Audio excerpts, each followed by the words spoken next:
In this video, I'm going to introduce you to the types of loading that are involved with tissue mechanics. First, we can talk about uniaxial loading. As its name implies, uniaxial loading is going to occur along a single line. On the left, you see an example of compression. With compression, the two ends of an object are being squeezed together. On the right, you see an example of tension. With tension, the two ends of an object are being pulled apart. Next, we can talk about bending. With bending, we're still applying a force along a single line, but unlike compression or tension, we are going to be applying that load at an angle that's offset from the long axis of that body. And as you can see, that's going to cause that body to bend, as you see in the bottom. When we refer to bending, we are going to refer to either 3-point bending or 4-point bending. And that's going to be determined by the amount of points of contact, which would then represent the amount of points where force is being applied. On the left in figure A, you see an example of 3-point bending, where one side we're going to have two loads being applied, and then the third load is going to be applied in between those two on the opposite side. The figure on the right is an example of 4-point bending. 4-point bending has two forces located on the outside, if you will, on one side, and two forces located on the inside, if you will, on the other side. Now, it's important to realize the effect of bending of a particular load is going to depend where on the object that load is applied and some of the other properties of that load. For example, the upper left-hand picture, you can see that the force applied is going to be right in the middle of this 2x4, and that may cause a slight amount of bending. If we were to take that 2x4 and flip it on its side, and then apply that same load to the same area, but now in a different direction, that's going to end up resulting in less bending.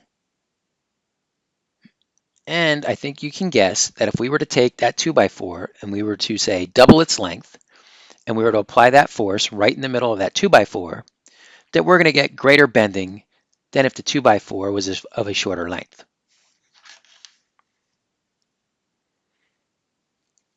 Another important thing to understand about bending is that it does not apply a uniform load throughout the entire body that's bending.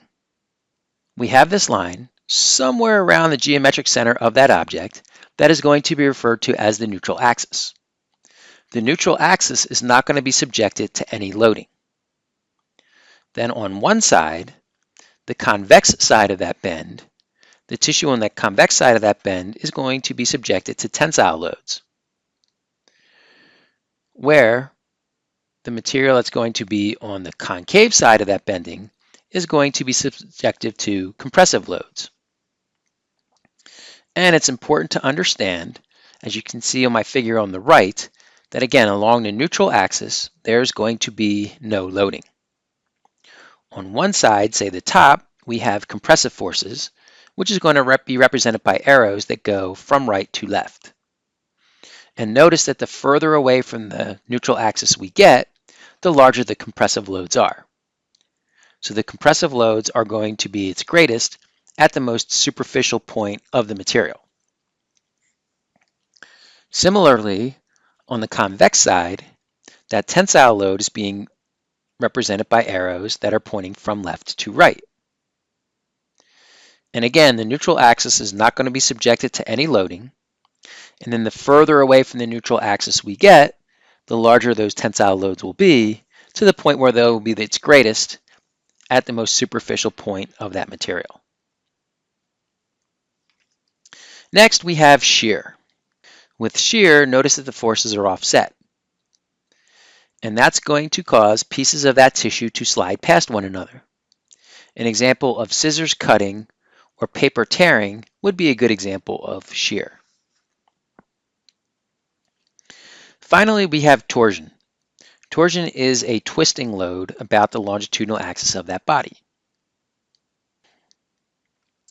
Much like what we talked about with bending, With torsion, the material is not going to be uniformly subjected to a load. It will have a neutral axis similar to what we see with bending. And as we get further away from that neutral axis, the material is actually going to be subjected to shear forces. Think about twisting off of a cap. When you twist off the cap will slide relative to the bottle. That would be an example of torsion. And those are your 5 different types of loading: compression, tension, bending, shear, and torsion.